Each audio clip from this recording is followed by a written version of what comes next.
The movie centers around the mystery-solving crew, Mystery Inc., who roam around with their van, the Mystery Machine, in search of weird phenomena to solve. The Mystery Inc. are summoned by a Nepal sky resort, under siege by a cat monster. They then capture the cat by triggering an avalanche, which traps it, and later they unmask the Catman, only to find that it is actually a Miss Olive Kadka, whose family owns the ski resort. She reveals that since her father plans to leave the resort to his new wife Hina, she disguised herself as a wild cat to scare away the skiers and force the lodge out of business. Mystery Inc. then takes and analyzes a whisker from the cat costume, learning that it is made with the same materials as costumes used by villains in their previous mysteries. They determine that the costumes were made by the same secret mastermind, Coco Diablo, a high-end Halloween costume designer. The following scenes show Coco Diablo's costume design factory, where Coco Diablo showcases her famous costume designs to a client, and she criticizes an apprentice who only creates Dracula designs, feeding his recent outfit to a pit of alligators. The buyer then asks for a scarier outfit similar to Olive Kadka's, and she introduces a new scary outfit, the Volt Ghost, to him. However, Coco offers to give him the suit for free, on condition that he gets rid of the meddling kids who destroy her brilliant costumes, the Mystery Inc. Scooby and Shaggy then reveal their disguise as the buyer, and the rest of the team appears to capture her. Velma is instantly attracted to Coco, but the guard sends Coco away to the Coolsville Penitentiary as the mystery team successfully solves the mystery. A year passes with Fred, Daphne, and Velma growing more and more depressed by the lack of truly difficult mysteries, only the simple helping around, while Shaggy and Scooby are having a much better time. Later they solve a tax scheme only for the perpetrator to get away with it, and Fred begins to think that maybe it was a mistake capturing Coco Diablo since there are no longer any interesting cases, while Shaggy thinks it's a break for them. During Halloween, the gang heads into the Mystery Machine, and Fred suggests that they use Coco's book to create some publicity of their own to alleviate the boredom. And he even finds a wishing well and wishes for more mysteries to come their way so they can solve them.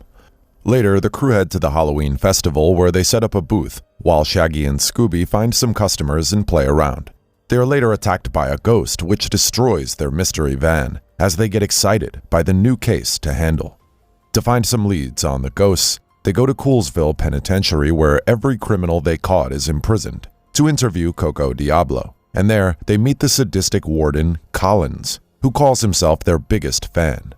He allows them to meet the tightly locked up Coco, but she doesn't reveal any details, so they opt to take her with them, and she agrees on condition they help her vouch for an early release. The warden agrees to let them take Coco out as long as one of them wears a bracelet that will monitor Coco's heart rate and alert the police if she gets too far away from it. They're also joined by Coco's highly intelligent cat Esteban, and they ask her not to jeopardize the case. Later, the gang board the wrecked mystery van and head to the crime scene at their destroyed booth, where Coco begins her investigation, and she finds a book which she connects to a name, Nefario, and they visit the library for clues. At the library, they read a story about Nefario, who disrupted the balance which the ghouls are here to reset. However, ghosts that resemble the entire gang appear and chase them around the library, and they team up to plan their defense. They then manage to escape, and the ghosts are left with the librarian, who scorns them for making noise while the mystery solvers escape outside.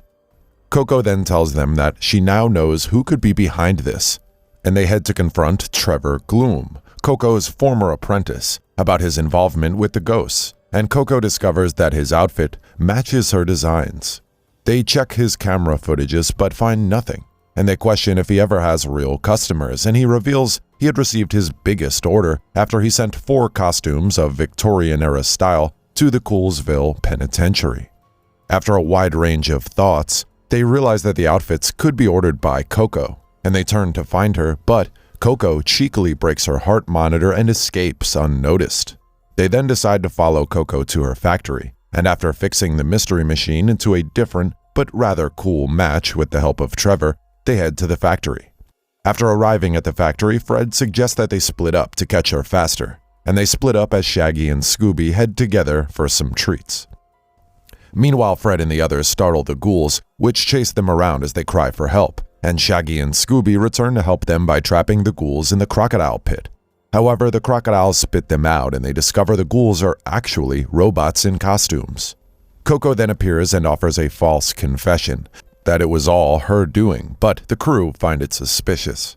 Scooby then follows a smell and they find the warden, Collins, holding Esteban hostage, and they tie him up before dragging him to the sheriff.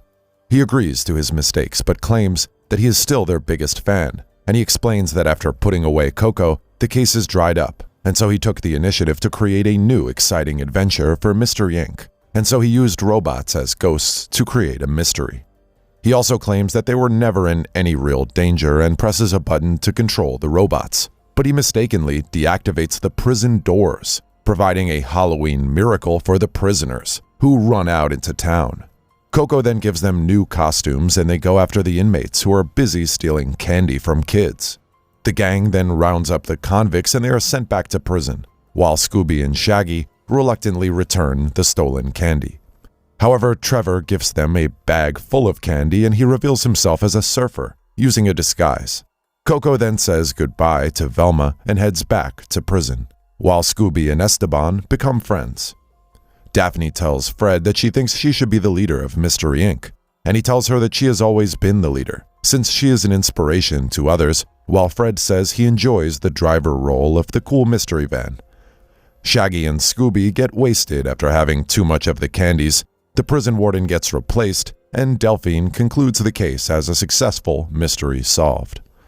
Fred then pours more money into the wishing well, wishing for more of those exciting cases, as they laugh about it, and a giant eye pops up from the well, bringing the thrilling film to an end. Thanks a lot for watching, guys. If you like this video, please consider subscribing to our channel.